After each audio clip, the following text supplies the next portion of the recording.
Important 3 విషయాలండి. ఒకటి, వచ్చే palm Sunday, అంతేనండి. ఆ తర్వాత వచ్చే ఫ్రైడే ఏంటి? గట్టిగా చెప్పాలి. Good Friday. గుడ్ ఫ్రైడే సాయంత్రం మనకేముంటుందండి? Worship night. అద్భుతమైన వర్షిప్ నైట్ మనం ఇక్కడ చేసుకోబోతున్నాం. ఆ తర్వాత వచ్చే ఈస్టర్ సండే కూడా అద్భుతమైన రీతిలో మనం సెలబ్రేట్ చేసుకోబోతున్నాం. గుడ్ ఫ్రైడేకి ఈస్టర్ సండేకి మధ్యలో రన్ ఫర్ జీసస్ అనే ప్రోగ్రాం జరుగుతుంది. దానికి మీరు ప్రతి ఒక్కళ్ళు పాల్గొవాలని నేను కోరుకుంటున్నాను. మార్నింగ్ 6 o'clockకి రిజర్వ్ చర్చ్, ఇక్కడే భానుగుడి సెంటర్, మన యూత్ సెంటర్ నుంచి ఎగ్జాక్ట్లీ 100 meters దూరంలో సెంటర్ ఉంటుంది. అక్కడి నుండి మనం ప్రయాణం వెళ్తాం. We'll run for Jesus. ఆ రోజు కాకినాడ పట్టణం అంతా క్రైస్తవులకు ఐక్యత, మన ప్రేమ, మన డిసిప్లిన్ చూస్తారు. ఇప్పుడు దాకా ఎన్నో రకాలుగా సోషల్ మీడియాలో కానీ న్యూస్లో కానీ చాలామంది దూషిస్తున్నారు. కానీ ఆ విధమైన మనుషులు మనం కాదు. మనం ఏంటో, సరైన మనుషులు మనం ఏంటో, మన దేవుడు ఎవరో మనల్ని చూసిన దాన్ని బట్టే వాళ్ళు నిర్ణయిస్తారు. చాలామంది లోకం ఎలా అయిపోయిందంటే మనల్ని చూసి మన దేవుడిని జడ్జ్ చేస్తున్నారండి.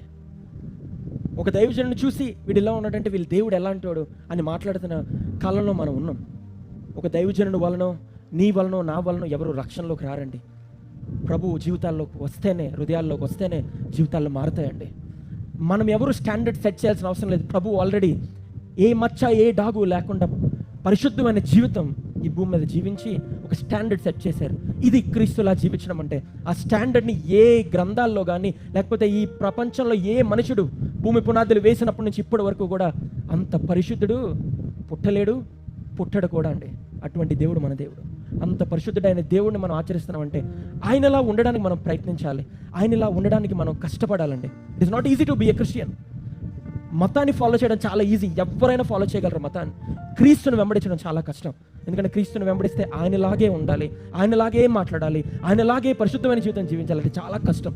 కానీ దాని గురించి ఈ పరిచర్య ప్రారంభించు, క్రీస్తులా ఉండాలని. నేను కూడా పూర్తిగా క్రీస్తులా లేను, మీలో ఎవరు కూడా నేను ఉన్నాను అని చెప్పే ధైర్యం ఎవరికీ లేదు. ఎందుకంటే మనం మనుషులం కదా, చాలా కష్టం క్రీస్తులా ఉండడం.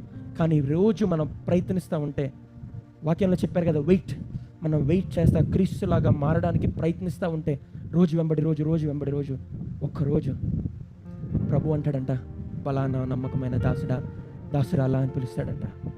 ఆ రోజు పరలోకం సింహాసనం పైన కూర్చుంటే ఆయన ముందు మనం నిలబడే ఆయన ఇక్కడ ఎలా అయితే ఆరాధిస్తున్నామో దీనికంటే 1000 ఆనందంతో, 1000 సంతోషంతో మనస్ఫూర్తిగా ఆరాధించగలిగే భాగ్యం ఆయన మనకు అనుగ్రహిస్తాడండి. హల్లెలూయా. కాబట్టి క్రీస్తులా ఉండడానికి ప్రయత్నించండి. ఎవరు ఏదో అంటున్నారు, ఎవరు ఏదో కామెంట్స్ చేస్తారంటే పట్టించుకోకండి. మన దృష్టి ఆయన పైన ఉండాలి. లోకం పైన, లోకాన్ని సారుల పైన, దైవజనుల పైన